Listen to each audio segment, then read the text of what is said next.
Bună! Sunt Ioana, nutriționist. În ultimii ani, tot mai multe studii au început să demonstreze o legătură strânsă între stilul nostru de viață, alimentație și sănătatea creierului. Trăim într-o lume în care majoritatea alimentelor sunt procesate, modificate și concepute să fie cât mai atractive, mai dulci, mai mari, mai irezistibile. Nu este un secret pentru mulți dintre noi că în multe produse se adaugă zahăr în mod deliberat pentru a ne face să consumăm mai mult, demonstrat fiind faptul că zahărul acționează în corpul nostru ca un drog. Aceste alimente, bogate în carbohidrați rafinați, ajung rapid în sânge și pot provoca fluctuații mari ale glicemiei. În timp, acest lucru poate duce la o oboseală cronică, lipse de concentrare și o nevoie constantă de a mânca. În paralel, stilul nostru de viață a devenit din ce în ce mai sedentar. Petrecem ore întregi la birou, în fața ecranelor, departe de lumina naturală, departe de mișcare și aer curat. Toate aceste lucruri nu afectează doar corpul nostru, ci și creierul nostru. ADHD, tulburarea de deficit de atenție și hiperactivitate, este o afecțiune complexă, influențată în mare parte de modul în care funcționează creierul, în special de nivelul neurotransmițătorilor precum dopamina, serotonina și GABA, și este destul de greu de gestionat la copii. Stilul de viață modern poate amplifica aceste probleme. Alimentația dezechilibrată, lipsa mișcării, somnul insuficient, utilizarea excesivă a gadgeturilor contribuie la supra-solicitarea creierului. Doctorul Daniel Amen, psihiatru pentru adulți și copii din California, care a scanat peste 260.000 de creiere din 105 țări în clinicile sale, a demonstrat că există 7 tipuri de ADHD și pe lângă această clasificare a venit în ajutorul părinților cu 7 principii solide în a-i ajuta pe copii să ducă o viață echilibrată în ciuda dificultăților cu care se confruntă având această boală. Primul tip este ADHD clasic. Simptome: atenție scăzută, impulsivitate, hiperactivitate. Cauză: nivelul scăzut de dopamină. Abordare: stimularea dopaminei printr-o dietă bogată în proteine, exerciții fizice și omega-3. Tipul 2. ADHD predominant de tip neatent. Simptome: lipsă de concentrare, tendință spre introversie. Este mult mai frecvent la fete. Abordare: susținerea dopaminei prin alimentație și suplimente. Tipul 3. ADHD cu hiperfocalizare. Simptome: dificultate în schimbarea atenției, blocare în gânduri repetitive. Cauză: dezechilibru între dopamină și serotonină. Abordare: susținerea ambelor sisteme și evitarea excesului de proteine. 4. ADHD al lobului temporal. Simptome: probleme de memorie, învățare și uneori reacții emoționale intense. Abordare: susținerea GABA și ulterior a dopaminei, dieta echilibrată cu proteine și grăsimi sănătoase. ADHD limbic, tipul 5. Simptome: stare de tristețe, negativism continuu, izolare socială. Abordare: sprijin pentru starea emoțională și creșterea energiei mentale. Tipul 6. Cercul de foc. Simptome: minte foarte activă, sensibilitate crescută, pacienții sunt ușor copleșiți. Abordare: calmarea creierului prin susținerea GABA și serotoninei. Tipul 7. ADHD anxios. Simptome: anxietate, evitare socială, blocaje în situații stresante. Abordare: tehnici de relaxare, tehnici de reducere a stresului și susținerea echilibrului chimic al creierului. Primul pas important în ajutorarea celor cu ADHD este modificarea alimentației. Se recomandă eliminarea zahărului, eliminarea alimentelor ultraprocesate, eliminarea alimentelor bogate în aditivi, cel mai important în declanșarea ADD-ului fiind colorantul roșu E40.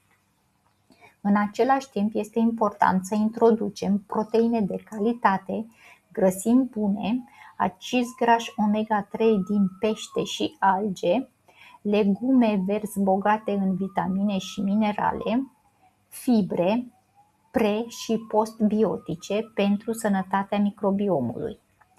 Pe lângă alimentație, este nevoie de un stil de viață activ, somn de calitate, limitarea timpului petrecut pe gadgeturi, mai ales înainte de somn, timp petrecut în natură.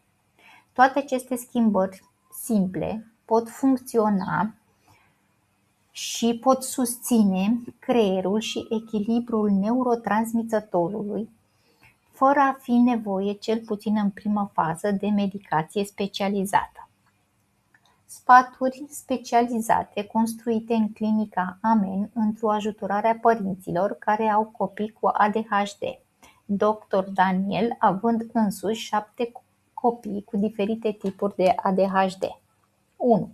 Construiește un creier sănătos. Ce înseamnă asta? Vorbește cu copilul tău despre creier, despre cum să-l protejeze și cum să-l dezvolte în mod armonios.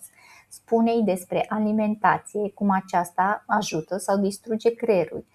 Spune-i despre somn, cum în timpul somnului corpul se repară singur. Spune-i despre aplicațiile scurte de 30 de secunde pe care le urmărește, cum îi prăjește literalmente legăturile neuronale. Spune-i despre suplimentele care ajută creierul să funcționeze la capacitate maximă. Vorbește-i despre sport, despre drumeții, despre bucuria de a se juca cu alți copii și cum el, acest copil, se poate bucura de o viață împlinită. Sfatul 2. Intuiție clară. Eu, ca părinte, îmi setez o intenție clară despre cum vreau să fiu în viața copilului meu. Exemplu: vreau să fiu prezent, calm și ferm în toate deciziile pe care le iau în legătură cu relația mea cu fiul meu. Și mereu ai grijă să respecti această intenție de fiecare dată. Cum fac asta? Sunt prezent în viața lui, la momentele cheie din viața lui. Îl supraveghez, dar nu îi rezolv problemele, pentru că ai rezolva problemele înseamnă ai fura stima de sine. Va crește apoi ca un adult care se va confrunta mereu cu provocări și cu o mare lipsă de încredere în forțele proprii. De fiecare dată când are o criză de tartum, răspunsul este mereu nu, oriunde ne-am aflat în acest moment. Fă o regulă pentru toată casa ca la ora 20 toate dispozitivele să fie depozitate într-o cameră separată și să nu se poată ajunge la ele decât a doua zi după micul dejun. Sfatul numărul 3. Legătura dintre voi este mai profundă și adevărată dacă îi oferi 20 de minute pe zi. Asta înseamnă că în cele 20 de minute părintele să facă orice activitate îi place copilului. Copilul alege, iar părintele ascultă. Părintele este prezent pentru el, îl ascultă fără să comenteze absolut nimic. Dacă ai un copil care mereu este contra tot ceea ce spui, atunci scoate-l la o plimbare. Nu spune nimic primele 10 minute. Astfel îi dai timp serotoninei să acționeze și copilul va fi mai deschis să vorbească sau să asculte ce ai de zis. 4. Limite și reguli. Creierul copilului tău este complet dezvoltat în jurul vârstei de 25 de ani.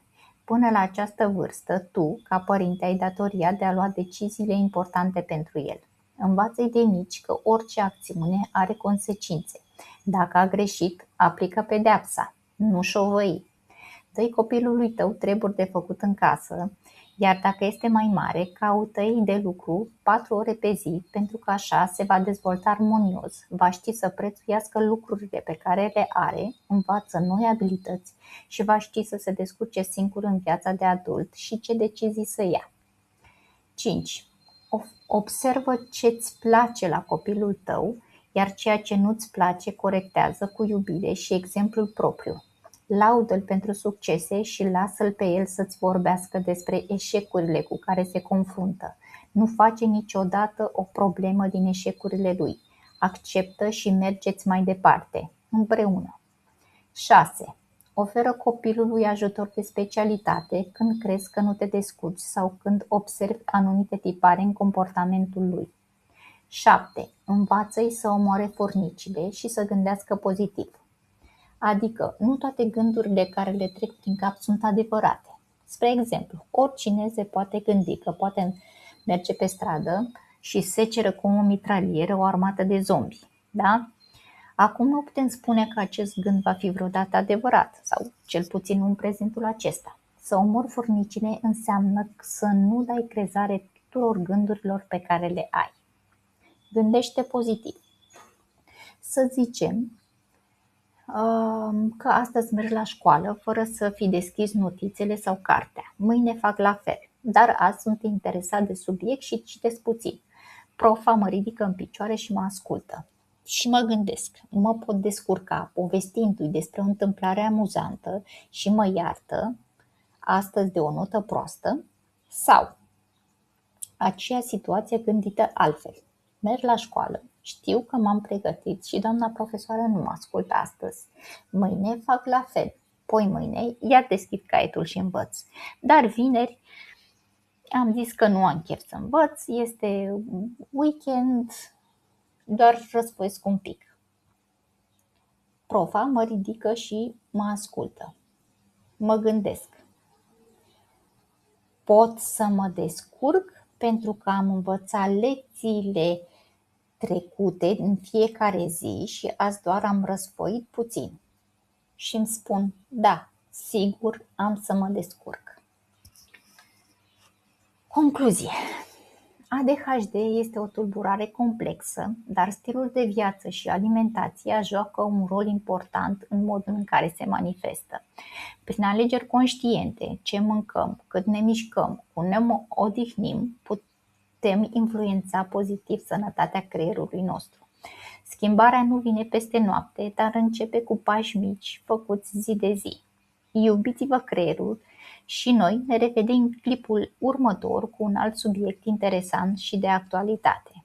Pa, pa!